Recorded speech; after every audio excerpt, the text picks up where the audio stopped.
Welcome to the Bookroom Duo, where we explore a variety of books. Let's get reading. Sounds fun. Today, we're going to be taking a deep dive into Bye Baby Okay. by Carola Lovering. Right. It's a psychological thriller Oh, cool. that twists and turns in ways you won't see coming. Yeah, it's one of those books that, really gets under your skin. Oh, for sure. Makes you kind of question everything you think you know about the character. Yeah, and their motivations. Yeah. Okay, so for our listener, let's set the stage. The story starts with Cassie, Okay. who is a seemingly successful Instagram influencer living in Manhattan Oh, wow. Lovely. with her husband Grant Okay. and their baby Ella. Right from the beginning, Lovering gives us these subtle hints that things aren't as picture perfect Right. as Cassie's curated online persona kind of suggests. I know. There's a tension in her marriage. Yes. A distance in her relationship with her best friend, Billy, cracks in this facade of happiness. And that tension really comes to a head at a dinner party Oh. that Cassie hosts. Okay. I mean, I felt it just reading about it. Yeah, that dinner party is so crucial, not just for the plot, but for understanding Billy's state of mind. Oh, yeah. She's, surrounded by these baby-centric conversations. Right. She's constantly reminded of her own traumatic past. Yeah. Something that we learn about later. Okay. But it just sets this undercurrent of unease. Oh, totally. Like something is about to snap. Yeah, you're so right. Yeah. And then things escalate dramatically at Cassie's 35th birthday party. Exactly. It's like Lovering cranks up the tension dial to 11. I know. The party's in full swing, everyone's celebrating, and then Ella vanishes Oh, my God. from her stroller on the terrace. Yeah. Chaos descends, and Cassie completely unravels, blaming everyone in sight, Yeah. even their nanny, Lourdes. When I first read about Ella's disappearance, Yeah. I was instantly hooked. And- You're immediately thrown into this mystery, trying to figure out who could have taken her. And Lovering brilliantly plays with our expectations. Yeah.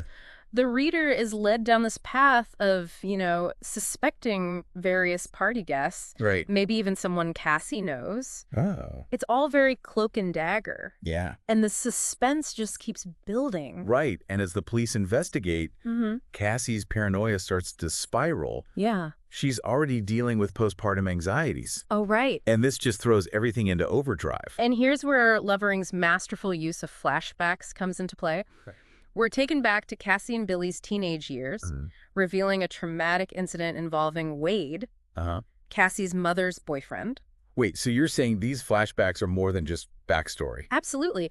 Lovering uses them strategically to draw parallels between the past and the present. Okay. For instance, we see young Cassie's naivete about Wade, Right. which contrasts sharply with her current almost obsessive need for control. Wow. Yeah. It's like she's overcompensating for that past vulnerability, which feeds her paranoia in the present.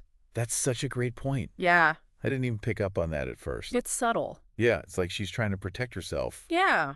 from ever feeling that helpless again. Exactly. So how does this past trauma tie into Ella's disappearance? Well, we eventually learn that Wade assaulted Billy.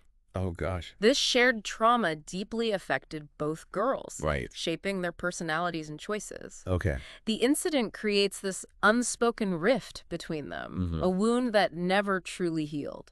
Okay, so we've got this intense present-day mystery with Cassie's spiraling paranoia and a past riddled with trauma.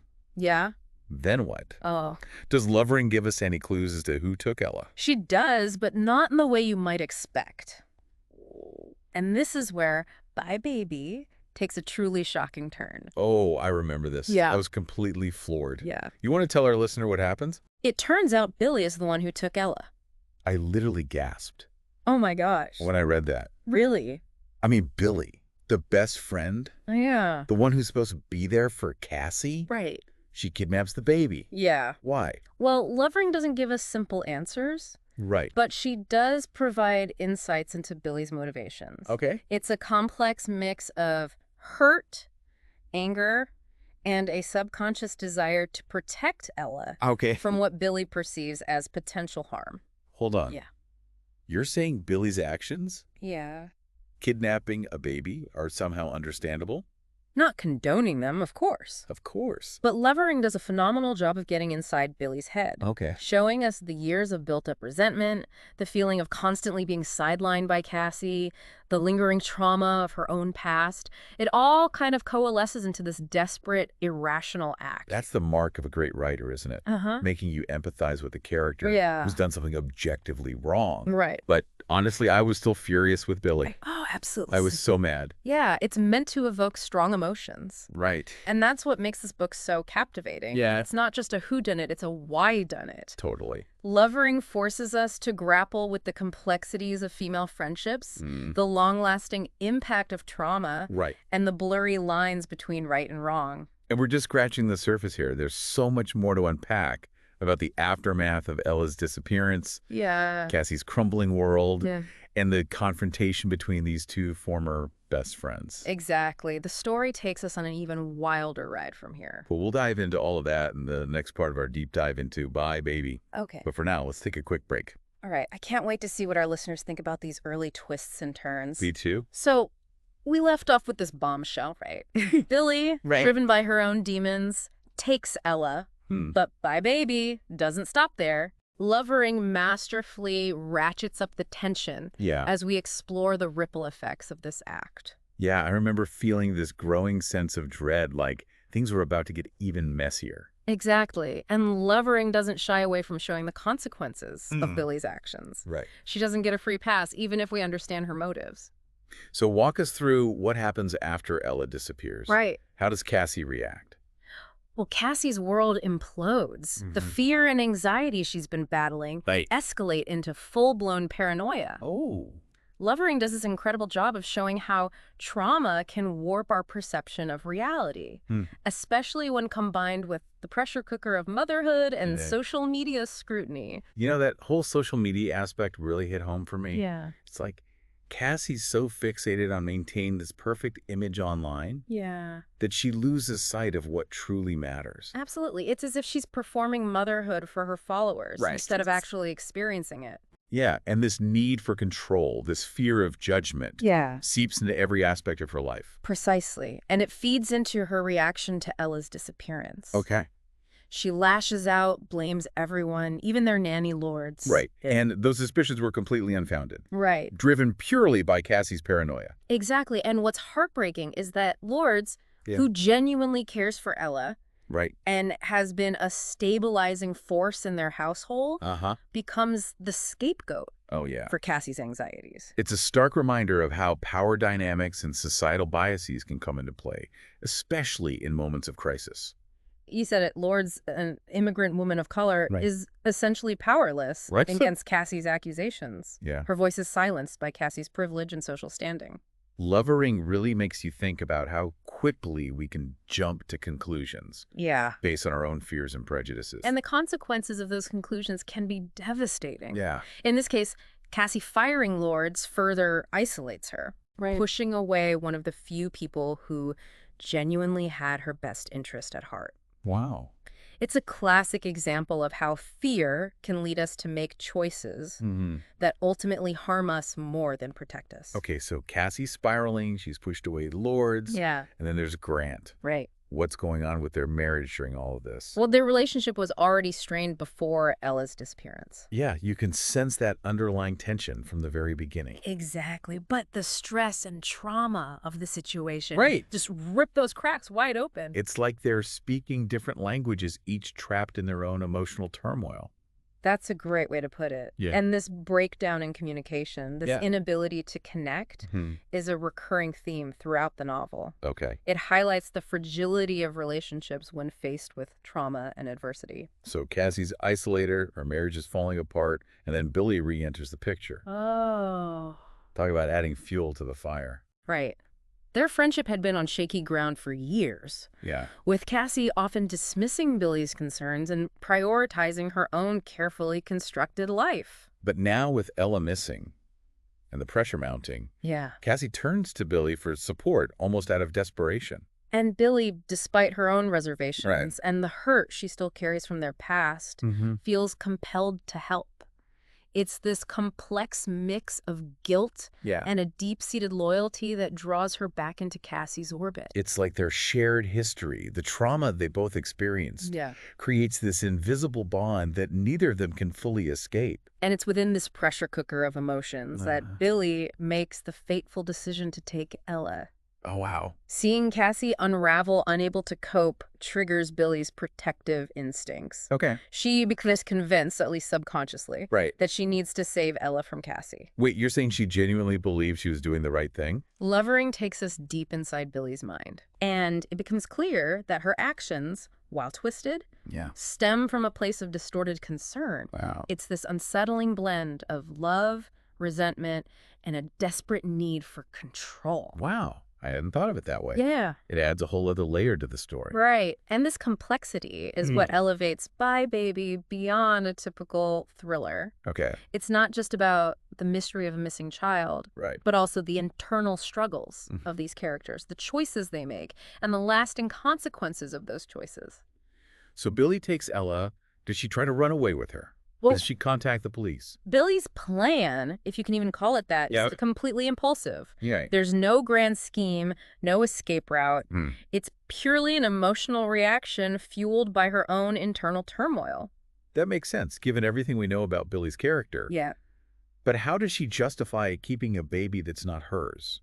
Lovering doesn't let Billy off the hook. Okay. She shows us the internal struggle, the guilt, the realization that she's crossed a line. It's during this time when Billy is alone with Ella that we see her most vulnerable side. So it's not just black and white, even though she did something wrong. Right. She's still struggling with her conscience. Exactly. And this is what makes her character so compelling. Yeah. She's not a one-dimensional villain. She's a woman grappling with her own demons, making terrible choices, but still capable of love and empathy. It sounds like Lovering is challenging us to see beyond the surface. Yeah. To understand the complexities of human behavior, even in the face of something as shocking as kidnapping. Precisely. Bye Baby forces us to confront uncomfortable truths about ourselves. Right. About the people we think we know and the gray areas of morality. Okay. And we're not even done yet. No. The story takes another dramatic turn when Ella is returned, and the consequences of Billy's actions truly come to light. This is where things get really intense, right? The confrontation between Cassie and Billy. Oh, you bet. And that's where we'll pick up in the final part of our deep dive. Get ready for some serious emotional fireworks. Okay, so we're back and ready to dive into the aftermath of Ella's return. I'm still reeling from the fact that Billy was the one who took her. It's a twist that really shakes the foundation of the story. Yeah. Forces us to reevaluate everything we thought we knew about the characters. Right, and their relationships. Exactly. And you mentioned some serious emotional fireworks. What happens when Ella is back home? Well, the tension between Cassie and Billy reaches a boiling point. It's like this earthquake has erupted, shattering their already fragile friendship. Yeah. I can only imagine the confrontation. Cassie must have been devastated. Oh, absolutely. Furious, even. The scene where they finally confront each other is raw and gut-wrenching. All those years of unspoken hurt, resentment and jealousy come pouring out. So it's not just about Ella's disappearance anymore. It becomes about the unraveling of their entire friendship. Precisely. Lovering uses this crisis as a catalyst to expose the deep cracks that have been forming for years. Wow. It's like she's peeling back the layers of their relationship, revealing the raw, messy truth beneath the surface. What's fascinating is that while Billy is the one who committed this shocking act, Cassie isn't entirely blameless. Right. Lovering doesn't let Cassie off the hook. Oh. During their confrontation, Cassie is forced to acknowledge her own role in pushing Billy away, in prioritizing her image and social standing over the genuine connection they once shared. So there's this sense of shared responsibility for the breakdown of their friendship. Exactly. It's a complex dynamic. Right. And Lovering doesn't offer easy answers or a simplistic resolution. Okay. Instead, she shows the devastating consequences of their actions. Yeah. The shattered trust and the painful realization that some relationships are beyond repair. You know, it's interesting how Lovering subverts the typical thriller tropes. We think we're getting a straightforward kidnapping story, but it's so much more than that. Absolutely. It's a brilliant exploration of the dark side of female friendships. the destructive nature of envy and resentment, and the long-lasting impact of trauma. And let's not forget about Grant. Yeah. Where does he fit into all of this? Well, Grant's role becomes even more complex after Ella's return. Okay. He's deeply suspicious of Billy and her involvement in the disappearance. Which makes sense, right?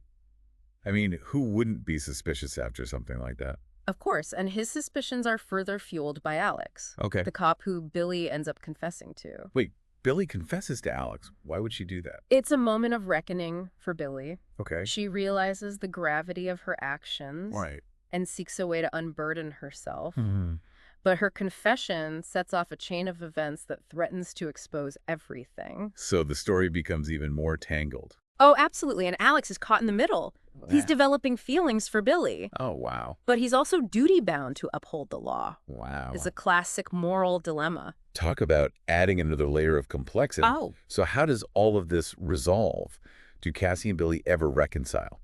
Lovering doesn't give us a fairy tale ending. Right. There's no magical forgiveness, no sudden reconciliation. The damage is too deep. Yeah, I can see how that would be more realistic. Yeah. Sometimes relationships just can't be salvaged no matter how much history you share. Exactly. In the end, Cassie and Billy have one final emotionally charged conversation at the airport.